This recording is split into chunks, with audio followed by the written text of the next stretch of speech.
Welcome guys sa bago nating video guys. Nakakaboring na guys, yun po yun guys yung ibabahagi ko sa inyo guys. Nakakaboring talaga guys pag walang libangan dito sa Pilipinas guys. Kagaya ko na hindi ako nagbakasyon, umuwi ako kasi mayroon akong inisikaso guys, yun po yun guys. Nakakaboring na guys, boring.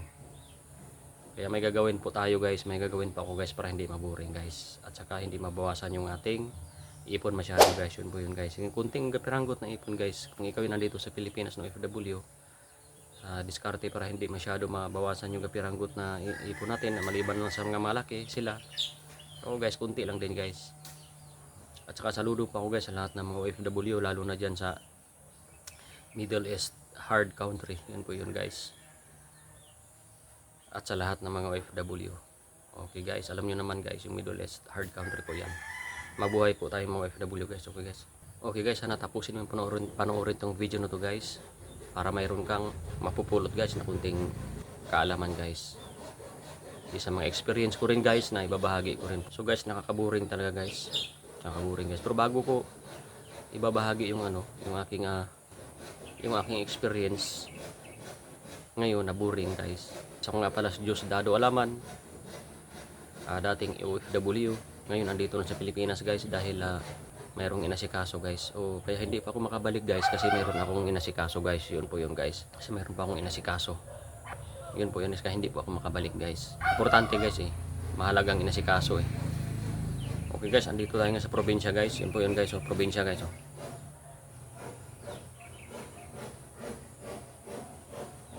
Yan po yan guys, yung probinsya guys natin dito guys. Okay guys, yan yung probinsya. Bago ko ibabahagi sa inyo guys yung kunting kaalaman ko guys about sa boring guys, kwento ko muna sa inyo yung aking karanasan guys, yung sa pagiging OFW. At naboring rin ako. May time din ako na maboring guys, meron akong time na maboring. Hindi naman sabing madalas guys, pero may time ako na boring guys. Okay guys, ano po ako guys, 6 years mahigit na OFW guys. Ang una kong abroad guys ay sa Brunei. Okay naman dun guys, okay naman din yung sahod, sapat din naman guys. Yun guys, may time din na maboring ako guys, kaya naghanap ako ng mga libangan guys. At wala akong mahanap na libangan nun guys, puro na lang cellphone guys. Puro na lang ako cellphone, tawag-tawag yung libangan ko guys. Dalawang abroad ko guys ay sa Punpe guys, Micronesia. Maganda din yung ko doon guys, maganda din yung takbo ng ko doon. Buhay okay naman, kaso nga lang guys, hindi ako nagtagal guys. Isang taon lang din ako guys, kasi sad news guys, yung kapatid ko guys biglang naglaho, nawala sa mundo. Kasi ganyan talagang buhay guys, yung disgrasya di may iwasan guys. Yun po yun guys. Pangatlong abroad ko guys ay sa Guam. Yun po yung Guam guys, okay naman guys. Maraming pagbabago din sa buhay ko guys sa Guam. Kaya maganda rin yung abroad natin talaga guys, yung medyo okay naman guys. Kahit kunting sahod, basta natin na okay naman. Sa palagay natin na okay naman, wala tayong mapiling iba, pwede naman din guys. Pero din tayo guys, magtira din tayo sa sarili natin. Meron akong dyan guys dati guys na binabahagi, na panoorin mo guys, yung about sa expenses, about sa emergency fund, sa savings, at saka sa retirement fee. Po yun guys, may pang-5 pa sana guys yung life insurance, pero para sa akin guys okay na yung emergency fund guys. Kasama na yung life insurance yan guys. Hindi ko pa kabisado yung life insurance guys pero para sa akin pwede rin akong mag-avail ng life insurance. Pwede rin. Pero pwede rin sa akin yung emergency fund, kasi pang emergency din po siya guys. Yun po yun guys, may binabahagi pa ako dyan guys dati guys sa aking vlog guys. Pwede mo yun mapanood guys, para may pagbabago din sa takbo ng buhay mo guys na bilang OFW guys. Kaya ako binabahagi ito guys, para sa ating mga OFW din guys. Marami ding magagaling na OFW guys, ang alam ko guys, na nahiya lang ibahagi yung kanilang galing o kanilang mga experience o karanasan o kanilang mga insight. Nahiya din silang ibabahagi guys. Kaya ako guys, nagpursige akong ibahagi guys, kahit sa kunting experience ko, sa kunting insight ko o kaalaman ko, na ibabahagi ko yun guys. Pati na yung sa negosyo din guys, na naibabahagi ko yung aking karanasan, insight, o yung aking kunting kaalaman guys. Naboring din ako noon guys. minsan guys, boring din ako minsan sa kahit nasa abroad ako guys, boring din ako minsan kaya ginagawa ko guys, naghanap ako ng libangan yun. Nakahanap ako ng libangan guys. Good news guys dahil nakahanap ako ng libangan na talagang malibang ako guys. Yun po yung extra income guys. So side income na ano lang guys, pakunti-kunti. Kumikita ka ng tira sa kamay mo. Yun po yun guys. Yun po yung kagandahan guys pag may extra income ka guys na libangan guys. Na kagandahan sa libangan mo guys na mayroon kang kita guys sa kamay mo kahit kunti-kunti kahit piso, malibang ka dyan. Mas maganda yun guys. Eventually guys, mayroon kang matutunan dyan guys o learning. Kahit sa extra income na yan, mayroon kang matutunan o learning dyan guys na paano kumita sa kamay guys. At eventually may isip-isip mo na magtayo ka na lang ng negosyo o may plano ka na guys. Mayroon ka ng insight guys about sa negosyo. Yun po yun guys sa extra income guys. Maganda po yun guys yung may extra income. Hindi naman bawal, pero hindi naman guys lahat guys sa may extra income bawal yung lahat. Pero naniwala ako guys sa paghanap natin ng paraan. Kasi binibigyan tayo ng Panginoong Diyos ng kumpletong kamay, kumpleto na lahat para gumawa tayo ng mga bagay-bagay, ng create something. Kaya nga ang Panginoon ay ginawa tayong kawangis niya guys sa Biblia. Ginawa tayong kawangis ng Panginoon. Kaya ginawa tayong kawangis niya, tayo guys. Kaya nating lumikha rin guys kasi kawangis din tayo guys. Ang mga create tayo ng mga something guys. Yung boring guys ay dumating at dumating talaga sa atin yan guys. Lalo na kung ano tayo guys, nag-iisa. Pangalawa guys, nabuboring tayo guys sa trabaho natin, pabalik-balik. Yun po yun guys. Pangatlo guys, nabuboring ka dahil wala kang pera. Yun po yun guys. Kaya para sa akin guys, yung boring guys ay sinolusyonan ko yan guys sa ano ko guys, sa diskarte ko rin guys. Gaya ngayon guys, naboring ako. Nagwa-vlog ako guys. Nagwa-vlog ako kasi boring ako guys. Oh, ginawa ko siyang libangan guys. Eventually itong libangan na to, okay naman din siya guys sa pagwa-vlog. Di naman ako naghahangad yumaman sa pagwa-vlogging guys. Nagwa-vlog lang talaga ako para mayroon akong kunting may ambag kahit kunti lang na magbigay impact guys. Lalo na sa ating mga OFW. Yung aking kunting kaalaman guys. O diskarte sa buhay na may bahagi ko rin. Marami ring mga OFW guys yung negosyante, yung iba, pero nahihiya din yung iba na ibabahagi yung kanilang galing o yung kanilang diskarte o kanilang experience o kaalaman sa buhay. Yun po yun guys. Kaya kailangan natin guys ng OFW talaga guys. Kailangan talaga nating umasinso guys. Hindi yung uwi tayo ng ano, yung wala din, zero. Pero di naman lahat guys. Mayroon talagang iba guys na o kagaya ko rin na may kumpleto tayo ng pamilya na mayroong iba na papadalhan talaga natin, hindi may iwasan yan. Pero magtira tayo guys sa sarili natin kahit kunti lang. Kahit kunti lang magtira tayo sa sarili natin kasi paano pag tumanda na tayo, wala tayong ipon, yun po yung guys. Pero ang required ko talaga guys ay yung negosyo guys. Kailangan nating mag-invest tayo mga FW, kaya huwag kang umuwi ng basta-basta. Yun po yung inano ko, nililinaw ko sa aking vlog kasi maraming nag-comment sa YouTube. Ang nililinaw ko lang ay may time na umuwi tayo ng may time na umuwi tayo ng for good, pero hindi yung padalos-dalos na lang na for good na, yun po yun. Pero mayroon ding iba na umuwi guys na for good na sila, okay na. Kasi yung para sa akin guys, yung may pangarap din yung guys, may negosyo yung sumasabay sa akin. Gustong sumasabay na OFW na may pangarap. Yun po yun guys. Yung iba na umuwi guys na for good na, okay na rin, tapos yung mga anak nila pwede rin yung guys makapagpahinga sa Pilipinas kasi mas maganda rin sa Pilipinas guys. Alam nyo naman na maraming gulay, ganyan. Kung ikaw ay citizen sa magbansa, kasi pabor din yung guys magnegosyo ka guys kung ikaw ay citizen. Good news din yun guys pag magnegosyo ka guys, citizen. Hindi ka masyado dihado guys kasi citizen ka, local ka. Yun po yun para sa akin guys. Kung para sa akin mas citizen ako guys, yun po yun guys. Magninegosyo ako sa ibang bansa. O kahit hindi pa citizen guys, mayroon din namang paraan guys, tayo guys. Yun po yun guys. O so pag hindi kaya guys, huwag nating pilitin siyempre, di ba? At least na testing natin. Yun po yung ano guys, kagandahan guys sa atin guys, sa vlog natin. Try tayo. Kailangan natin tumisting sa walang puhunan halos. Nandiyan po yung opportunity sa risk kasi marami kasing takot na umano sa risk kahit wala namang puhunan. Kumbaga kung ano lang yung trabahuin lang siya. Maraming iba na ayaw talaga sumugod kasi nga takot.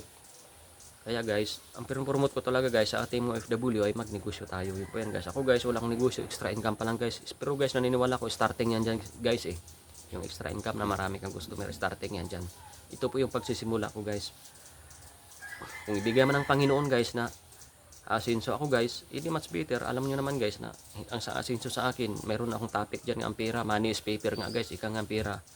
Walang halaga yun guys, hindi mo siya gagamitin sa maayos o kaya itulong mo sa iyong kapwa. Yun po yun guys. Kailangan nating tumulong. Ako guys, gusto ko lang din pong umasinso, umangat para ano gano'n kung ibigay pa ng Panginoon para makatulong din. Mayroon akong goal din na gustong tumulong guys. Pero siyempre, kung ganitong start up lang tayo na magninegosyo pa lang, na kagaya ko, mga konting experience pa lang, siyempre guys, kailangan nating trabahuin natin siya ng step by step ba, hindi yung basta na lang tira ka agad, negosyo ka agad, puhunan ka agad. Mali po yan para sa akin guys, yung tira ka agad ng puhunan, negosyo, hindi ka pa nga profitable yun. Para sa akin guys, ang profitable na negosyo, pwede po yan puhunan na. Okay guys, ngayon guys, wala akong gagawin guys, boring ako guys. Ang gagawin ko ngayon guys ay mag-apply ako ngayon guys. Yun po yung apply guys, ang diskarte yung sinasabi ko na para hindi mabawasan masyado yung ipon mo. Kahit kunting ipon mo, nakagaya ko, hindi siya magalaw masyado, magalaw man ng kunti, at least may papasok siya na income. Yun po yun guys, magtrabaho muna dito sa Pilipinas guys. Okay guys, kailangan natin magtrabaho guys. Yun po yung ano dyan guys, diskarte. Pansamantala habang naghihintay guys. Okay guys, yun guys, tour ko muna sa kunting ano guys, sa probinsya guys. Guys, haba na mga niyo guys. Yun po yun guys, kailangan nating magtrabaho ng pansamantala. Kahit kung ikaw man ay OFW na nandito sa Pilipinas, kailangan nating magtrabaho ng pansamantala guys, para tayo ay hindi mabawasan yung ipon natin masyado habang hinihintay natin yung ibang opportunity. Yun po yun guys. So hahanap tayo ng kunting diskarte. Kung yung diskarte natin o kaya magnegosyo na effective, pwede na rin tayong hindi lalabas guys. Kung kikita na tayo dito sa Pilipinas kahit 30k a month na negosyo, para sa akin lang guys, di na ako lalabas, dito na lang ako. Okay guys, kaya ko binabahagi itong video na to guys, para sa ating mga OFW guys, kasi yung karamihan kasi guys, halos nawawala ng pag-asa guys. Yung iba na magnegosyo guys, pero umangat pa sa buhay, pero yan po yung kalaban din natin, yung boring sa buhay. Pag naboring ka, kagaya ko guys ngayon, naboring, kailangan ko maghanap ng trabaho.